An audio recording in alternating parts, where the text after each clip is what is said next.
morning, team. How is everybody today? Good. How are you? Doing all right. Good. So today is our supplemental and intensive planning day in our PLC. Thanks Ms. Sparkles and Mr. Toodles for being the first grade teachers here, and Ms. Penguin as the L teacher for some of the students. Since we have some plans that have reached the end of the 10-week cycle, we will review those today. One of the supplemental plans is first grade phonics with FCRR phonics activities used as the intervention. The students were progress monitored using correct letter sounds. Has everyone entered their students' progress monitoring in SharePoint? Yes, I've entered the data for my 3 kids bi-weekly during our planning days. So just a reminder, we use the Dibbles norms and the rates of improvement to help set the goals for each of the students. I'm not sure about Mr. Toodles, though, with entering his data. Yeah, no, I didn't add anyone since our last meeting because my name wasn't on the plan. But I do have my data here on my iPad. If one of you will open the plan, we can quickly enter the data. I'm logged in, Toodles. Here, you can enter it on my laptop. Perfect, thank you. Awesome. While he does that, let's talk about the fidelity of our protocol and how the first grade phonics group responded to the intervention. Yes, okay. I'll start since I led the group. There were 3 students from our class and 2 from Mr. Toodles' class. If you look at the student data on the board, 2 of the students met and surpassed their goal. 1 was very close, and 2 made a slower rate of progress toward their goal. So our group had 5 students. All students made growth. 2 of the students, Peso and Quasi, received EL support.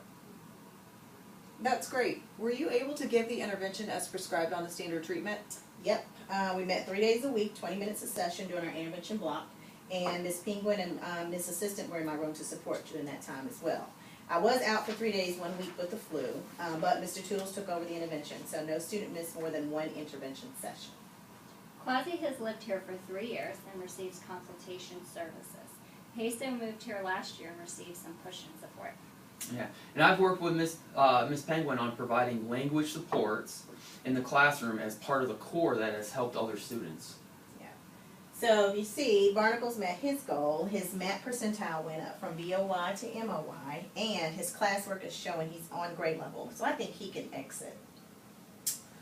Yeah, and Peso is mine. His goal was 32, and his last 2 progress monitoring points were 20.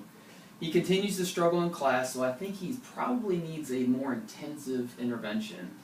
I would agree with Mr. Toodles. Peso has not acquired language as quickly as his other first grade L peers. So it is difficult to tell if he is just acquiring language at a different rate or if he has a disability. I would agree that a more intensive intervention would be appropriate for him. When we meet with his parents for the intensive meeting, let's find out what they are seeing in his first language.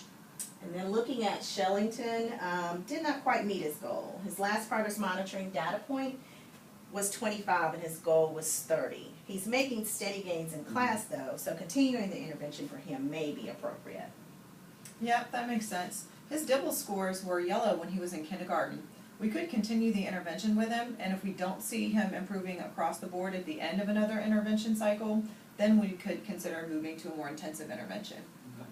And Quasi did great. He exceeded his goal and has shown growth on both Dibbles, Composite, and MAT at the middle of the year. His classwork is now usually on grade level. I use academic conversations and provide a lot of picture support with vocabulary, which I think that has helped. He is a chatterbox with his friends outside about sea creatures or something.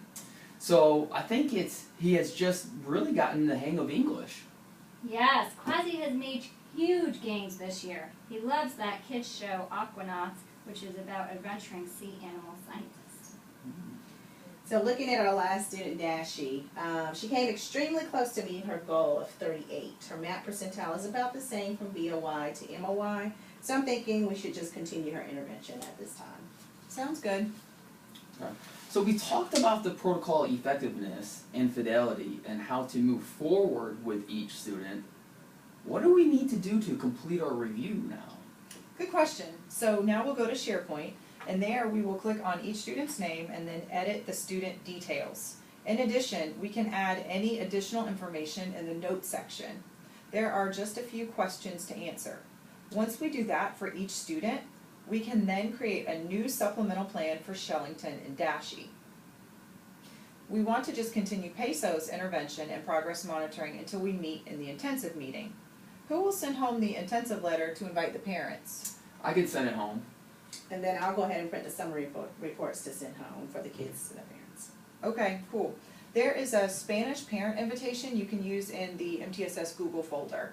We also need to get vision and hearing screenings done, and the counselor needs to do an observation before the intensive meeting. So I can get the screening forms out to the nurse and the speech pathologist and talk with the counselor or psychologist about doing the observation. Right on. I think we have a couple other supplemental groups for the other areas we need to review too. Yes, let's take a look at those. Let's do it. Awesome.